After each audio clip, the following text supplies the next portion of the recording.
अगली शाम जब वो डाउनटाउन इलेक्ट्रॉनिक सीजर लेने गए थे तो वापस एक स्ट्रॉ हेड के साथ आए थे जो फूल और रिबन से डेकोरेटेड था। मिस्टर वंग कैजुअली हेड जॉन्गकुक की तरफ बढ़ाते हुए कहता है, लैंड साइज से लिया था, अगर पसंद नहीं आया तो जाके वापस कर देना। जॉन्गकुक कहता है, आपने खुद पिक किया इसे? मिस्टर वंग कहता है, हाँ मैंने खुद पिक किया। जॉन्गकुक कहता है, इट्स सो प्रीटी अंकल। जॉन्गकुक खुलकर स्माइल किया और तुरंत हेट पहन लिया।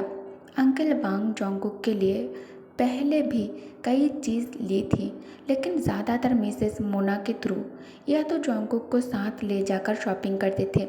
इस बार उन्होंने खुद से एक लड़की का हेट चूज़ किया था। जॉन्गकुक को पता था ये उसके लिए कितना मुश्किल रहा होगा। उसे ये भी पता था कि अंकल वांग का प्यार उसके लिए कितना गहरा है। मिस्टर वांग के लिए फ्लावर्स दुनिया की सबसे सुंदर चीज़ थे, तो नेचुरली एक हेट जो फूलों से सजा हुआ हो उनका आइडिया था प्रीटिएस्ट हेट का। उन्हें पूरा भरोसा था कि उन्होंने सबसे चार्मिंग हेट चूज़ किया है जॉन्गकुक के लिए। बोगम एम्बरेस्ड एक्सप्रेशन के साथ कहता है, हे पहले बताया होता तो मैं मजाक नहीं उड़ाता। जॉन्गकुक ताना देते हुए कहता है, तुमने बोलने का मौका ही कहाँ दिया, देखते ही कमेंट करना शुरू कर दिया था। बोगम कहता है, हाँ वो तो सच है, लेकिन मिस्टर वंग कहता है, तुम ग्रीडी वेजिटेरियन फिर से पूरा खाना ख़त्म करके ही जाओगे ना यहाँ से। कभी मैं मिस्टर पार्क से पैसे वसूल करूँगी तुम्हारे खाए हुए खाने के लिए। मिस्टर वंग जोर से चिल्लाकर अंदर आए, लेकिन उनका चेहरा फ्रेंडली था और टोन में एक शरारत थी, उनकी हार्श बातों से बिल्कुल उल्टा। मिस्टर वांग जैसे ही टेबल पर रखा जॉन्गकुक का हेट देखता है, अंकल वांग थोड़ा ऑकवर्डली हंसता है।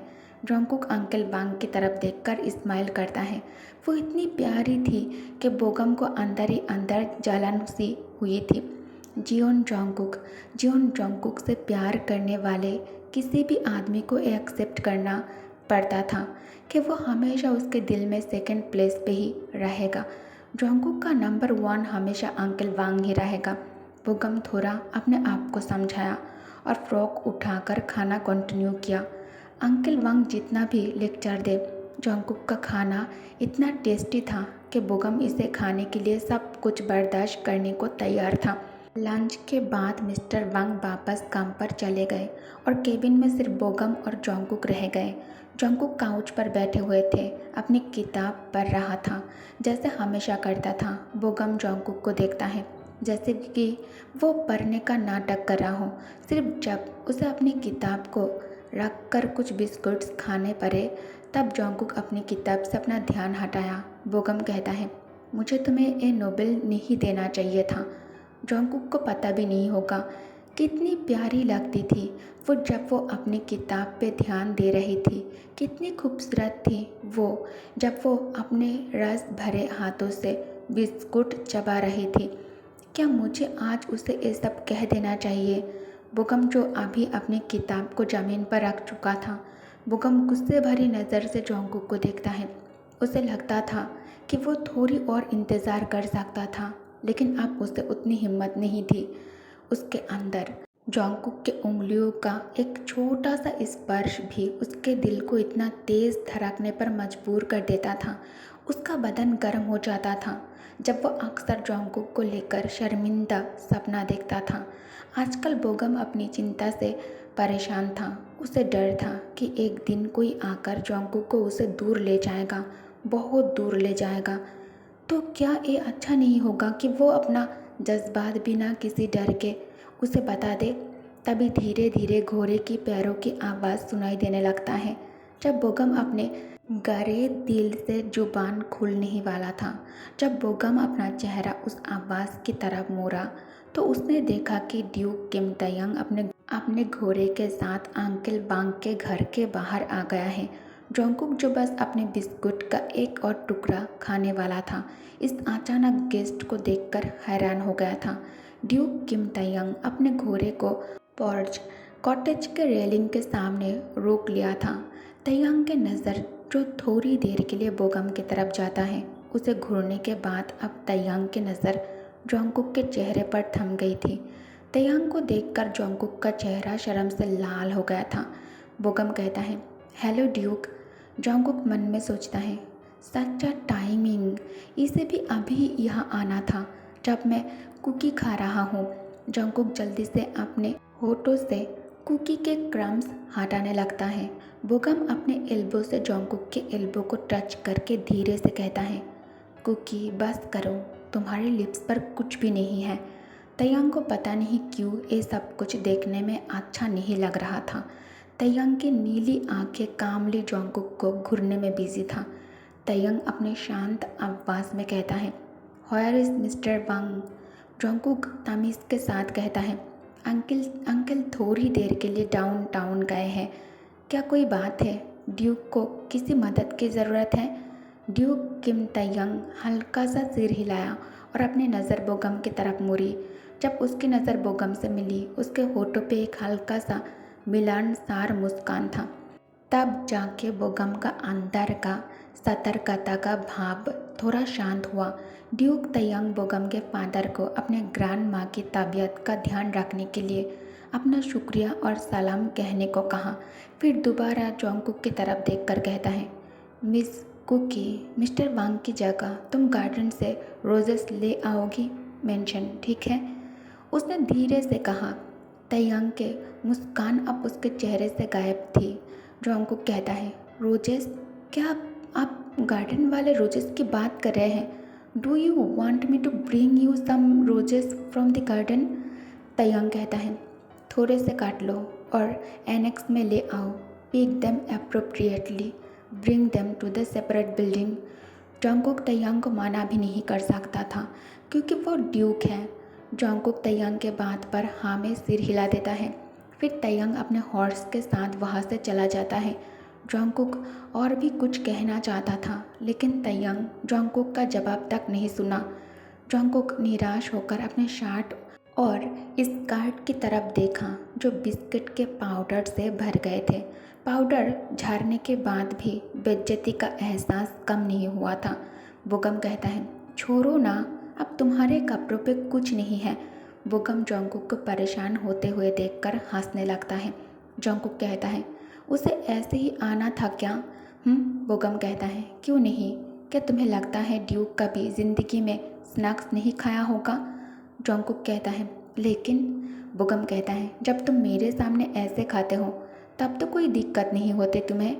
जोंगकुक कहता है, क्योंकि तुम मेरे दोस्त हो और ड्यूक किम तयांग तो एक अजनबी है। बोगम कहता है, लेकिन तुम्हें उसकी इतनी परवाह करने की ज़रूरत नहीं है जितनी अपने दोस्त की होनी चाहिए। लेकिन तुम उसे लेकर इतना ज़्यादा परवाह क्यों कर रहे हो? जोंगकुक कहता है, वो सही है, लेकिन पता नहीं अजीब लगता है मुझे। बोगम कहता है, रियली? जोंगकुक कहता है, ऑफ कोर्स मिस्टर पार्क। बोगम कहता है, क्या मैं मदद करूं तुम्हारी? जोंगकुक कहता है, नहीं, इतना कुछ नहीं है, इट्स नथिंग बिग। तुम्हें अब घर जाना चाहिए बोगम। बोगम कहता है, तो मैं यही रुक जाता हूँ, तुम्हारे लिए वेट करता हूँ। जोंगकुक कहता है, नहीं, अभी के लिए तुम घर जाओ बोगम, मुझे कोई प्रॉब्लम नहीं है, लेकिन मिसेस पार्क बहुत गुस्सा करेगी अगर उन्हें पता चला कि तुम फिर से यहाँ चिल कर रहे हो मेरे साथ। मुझे भी डांट पड़ेगी तुम्हारे साथ। जाओ, जाके पढ़ाई करो। जोंगकुक के बात पे बोगम की आईब्राउज ऊपर की तरफ उठ जाता है। बोगम कुछ कहना चाहा पर कह नहीं पाया। फिर बोगम ध्यान से उस दिशा की तरफ देखा जहाँ ड्यूक गया था। बोगम मन ही मन सोचता है, मुझे लगता है मैं कुछ ज़्यादा ही सेंसिटिव हो रहा हूँ। हो गया हूँ आजकल। ये तो बस ड्यूक किम तयांग ही था, एक शानदार और परफेक्ट एरिस्टोक्रेट जिसके एंगेजमेंट का अनाउंसमेंट बस होने ही वाला था। लेकिन फिर भी बोगम जोंगकुक को फिर से रोकने की कोशिश की। ड्यूक किम और जोंगकुक को एक साथ देखने का ख्याल ही उसके दिल में बेचैनी भर देता था। तब तक जोंगकुक अपने हाथों में एक बास्केट और एक सीजर लेकर कॉटेज छोड़ दिया था। जोंगकुक हाथ हिलाकर कहता है, सी यू टुमारो बोगम। नहीं, मत जाओ। बोगम बस हाथ हिला दिया और उन लफ्ज़ों को अंदर ही निकाल जाने की कोशिश करते हुए जो वो कहना चाहता था। फिर अपने आप से कहता है, ये तो सिर्फ ड्यूक किम तयांग है, क्या गलत हो सकता है वहाँ जाने से? ये मंत्रा जैसे बार बार दोहराते हुए वो गम चुप रहा और जोंगकुक गार्डन के दूसरे कोने की तरफ बढ़ गई। जोंगकुक गार्डन से रोजेस पिक करके तैयांग के मेंशन में लेकर आता है। जोंगकुक फ्लावर बास्केट टेबल के ऊपर रखते ही तैयांग अपनी डीप वॉइस में कहता है, अगेन। तैयांग की आवाज़ जोंगकुक के पीठ से टकराई। कुछ पल तक पलकें झपकाते हुए जोंगकुक को समझ आया कि ये बात उसी से कही गई है। जोंगकुक सांस रोक के पीछे मुड़कर देखा। तैयांग एक काउच पर बटलर के सामने बैठा हुआ था और उसके सामने कागज़ों का ढेर लगा हुआ था। जोंगकुक हैरानी से तैयांग की तरफ देखकर कहता है, हाँ। तैयांग की नज़र फाइल पर टिके हुए थे। उसने जोंगकुक की तरफ बिना देखे ही कहता है, ध्यान रहे ज़्यादा चमकीला रंग ना हो। तैयांग धीरे से कहा। उसकी नज़र अब भी सिर्फ कागज़ों पे ही थी। जोंगकुक हेड शेक करके गार्डन में आकर फिर से फ्लावर लेकर मेंशन के अंदर आ जाता है। तैयांग फिर से कहता है, अगेन। और फिर उसके चेहरे पे एक बेकार सी नरम मुस्कान थी जब उसने जोंगकुक की तरफ देखा। जोंगकुक अपना गुस्सा दबाने के लिए अपने हाथों को मुट्ठी में कास लिया। तो प्रॉब्लम तो एक गुलाब थे, वो गुलाब जिसने उसने मॉडरेटली काटने को कहा था। बाहर बहुत ज़्यादा धूप था और गर्मी में गार्डन से फ्लावर पिक करना जोंगकुक को बहुत ज़्यादा गुस्सा आ रहा था तैयांग के ऊपर। जोंगकुक गुलाबों को गुस्से से देखा। तैयांग की नज़र बिल्कुल बेजान हो गई। बटलर हसन अपनी रिपोर्ट पढ़ रहा था और तैयांग उसे शॉर्ट इंस्ट्रक्शन देता गया। ऐसा लगा जैसे उस कमरे में जोंगकुक का वजूद ही नहीं था। जोंगकुक मन ही मन कहता है, अंकल वांग के लिए, ये सिर्फ अंकल वांग के लिए। ये मंत्र फिर से दोहराते हुए जोंगकुक साइलेंटली एनेक्स छोड़ दिया जो कि तैयांग के प्राइवेट मेंशन है और नदी के पास था और गार्डन की तरफ वापस चल पड़ी। वो आदमी जो गर्मी के दोपहर के 2 बजे किसी को परेशान करता है, उसे लोग जेंटलमैन कहते हैं। जोंगकुक अंदर ही अंदर गुस्से से उसकी ईमानदारी और रेपुटेशन पर सवाल उठाए। जोंगकुक को मेंशन के कामों में ज़्यादा इंटरेस्ट नहीं था, लेकिन उसे पता था कि नदी के पास का डिटैच एनेक्स ड्यूक किम तैयांग का था। उस एनेक्स में मेहमान रेयरली आते थे और सर्वेंट भी गिनते चुनते ही जाते थे। जोंगकुक को इनिशिएटली लगा था कि ड्यूक किम तैयांग ने गुलाबों की डिमांड आयु के लिए ही की है। आयु का ड्यूक से एंगेजमेंट होने वाला था, तो हो सकता है आयु एनेक्स का यूज़ करना शुरू कर दिया हो। और आयु को ब्राइट कलर पसंद थे, इसलिए जोंगकुक सबसे ब्राइट और चमकीले गुलाब चुनने थे, जो ऑब्वियस ही था। लेकिन ड्यूक ने तुरंत रिजेक्ट कर दिया। जब जोंगकुक जंगल से बाहर आया तो गार्डन दिखाई दिया, एक ऐसा गार्डन जहाँ एक भी साया नहीं था। इस बार जोंगकुक हिम्मत से फिर से गुलाबों को काटा, इस बार बड़े ध्यान से। तैयांग के प्रेशर के रिस्पॉन्स में उसने लाइट और सटल कलर्स वाले गुलाब चुने। उनमें से ज़्यादातर वो थे जो जोंगकुक को खुद पसंद थे। एक फूलों से भरी बास्केट लेकर जोंगकुक दोबारा एनेक्स की तरफ बढ़ता है। धूप से तपती गर्मी के बीच समर के इस पानते दोपहर में जोंगकुक नीचे ज़मीन पर पड़े पत्थर को जोर से किक किया। अपना गुस्सा निकालते हुए उन शब्दों को कहने लगता है जो उसके दिल में थे। Why didn't you just tell me the color you wanted in the first place? I hate you, Duke. ये शब्द जो जोंगकुक कभी भी उसके मुंह पे नहीं कह सकती थी, पत्थरों के साथ पीछे छोड़ दिए गए। धूप में चलते हुए जब उसका सिर घूमने लगता है, तब जोंगकुक डिटैच एनेक्स के सामने पहुंच गया। नदी के पास बना हुआ वो खूबसूरत एनेक्स कुछ ऐसा लगता था जैसे आधा पानी में तैर रहा हो। पहले फ्लोर पे एक बूट हैंगर था और एक छोटा सा किचन जिसमें हल्का फुल्का स्नैक्स रखा गया था। दूसरे फ्लोर पे एक रिसेप्शन रूम, एक बेडरूम और एक डाइनिंग रूम था, सिर्फ ड्यूक के आराम के लिए। जोंगकुक बास्केट में भरे गुलाबों को संभालते हुए सीधा दूसरे फ्लोर के आउटर स्टेयर्स चढ़ने लगता है। बटलर और एक मिडिल एज्ड मेड एनेक्स से निकल रहे थे। उन्हें गुड बाय कहकर जोंगकुक रिसेप्शन रूम की तरफ चला जाता है। तैयांग अब भी उसी कुर्सी पर था, आंखें बंद कर सिर पीछे झुकाया हुआ। जोंगकुक मन ही मन सोचता है, क्या ड्यूक सो रहा है? आज ड्यूक कमज़ोर और सुस्त नज़र आ रहा है, शायद इसलिए क्योंकि मैंने उसे हमेशा एकदम टिप टॉप देखा है, एक बाल भी अपने जगह से हिला हुआ नहीं होता था। आज वो बिल्कुल अलग इंसान लग रहा था। Should I wait? ड्यूक तो सो रहा है, मुझे अब क्या करना चाहिए? क्या मुझे इन सारे गुलाबों को टेबल पर छोड़कर चले जाना चाहिए? जब जंकुक ये सोच ही रहा था तभी तयंग अपने नीली आंखें खोल दी। उसके हल्की बिखरी हुए जुल्फे उसके फोरहेड पे गिर रही थी। जंकुक जल्दी से सिर झुकाकर कहता है, मैं फिर से न्यू रोजेस लेकर आया हूँ सर ड्यूक, या फिर मैं फिर से गार्डन में जाऊँ? तयंग बस सामने रखे विस्की के ग्लास को देखा। उसने कुछ नहीं कहा। उसका राइडिंग जैकेट उतरा हुआ था और शर्ट के कुछ बटन्स खुले हुए थे सामने से।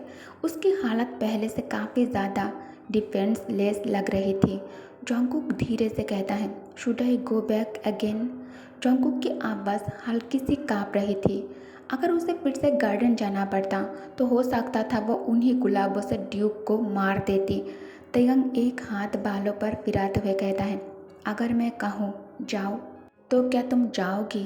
तयंग के आवाज़ में नींद भरा थकान था। जंकुक कहता है, अगर मैंने फिर से गलती की है तो मैं जाऊंगी, पर इस बार प्लीज़ मुझे बता दीजिए कौन सा रंग पसंद है आपको? Yes your grace.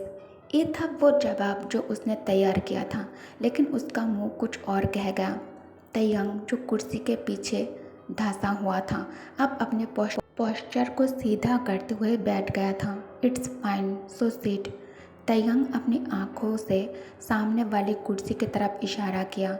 जंकुक मन में सोचता है, आई विश इस बार मैं वो फ्लावर ले आया हूँ जो ड्यूक को चाहिए था। जंकुक कहता है, no sir, if my lord is satisfied I had now. Taeyang Jungkook की तरफ बिना देखे ही कहता है, अगर तुम फूल ले आई हो तो क्या उन्हें फूलदान में सजाना तुम्हारा काम नहीं है मिस कुकी? जंकुक कहता है, but your grace, I am not very good at arranging flowers. Jungkook का जवाब अब भी शराफत भरा था, लेकिन उसमें एक थोड़ी बेचैनी भी थी, एक ऐसा मिक्स जिसमें शराफत और थकान दोनों शामिल थे। तंग फिर से नज़रें हटाकर कहता है फाइल से, तो क्या तुम चाहते हो कि मैं एक काम करूं? तयंग कमरे के चारों तरफ देखा, फिर अपनी नज़र जंकुक पर वापस लेकर आया। जंकुक के लिए समझना मुश्किल नहीं था कि उस एक छोटी सी नज़र का मतलब क्या था। इस अलग मकान में सिर्फ वो दोनों थे, तयंग और जंकुक। अब उसके पास कोई और रास्ता नहीं था। उसे वही करना था जिसमें वो अच्छा नहीं था। जंकुक खुद को संभाल कर एक कदम आगे बढ़ाया। जंकुक तयंग के बिल्कुल ऑपोजिट कुर्सी में बैठ जाता है। जैसे ही जंकुक गुलाबों को ट्रिम करना शुरू किया, तयंग अपने सामने बिखरे दस्तावेज़ों को उठा लेता है। ओके गाइस, तो इस पार्ट को मैं यही एंड करती हूँ। Thanks for watching, bye.